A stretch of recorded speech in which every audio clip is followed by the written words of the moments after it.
À Carrare, on extrait le célèbre marbre depuis le 1er siècle avant Jésus-Christ. Une pierre de luxe utilisée par les plus grands sculpteurs et architectes du monde entier.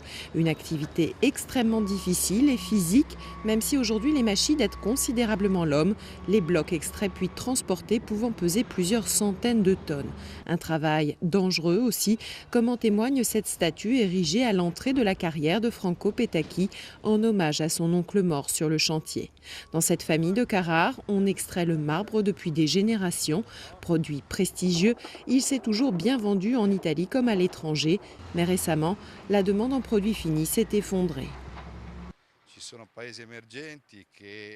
Aujourd'hui, les pays émergents font le travail de transformation chez eux, comme par exemple l'Afrique du Nord, la Chine, où la transformation est devenue leur cheval de bataille.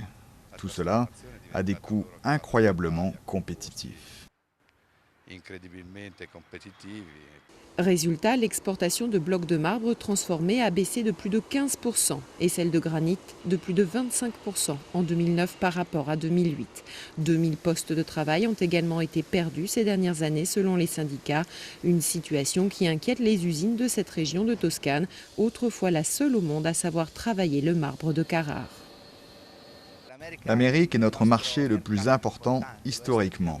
Elle a toujours acheté ici, à Carrare, justement parce qu'elle a toujours eu confiance dans la qualité de notre produit, dans notre façon de gérer les chantiers et de travailler les pierres.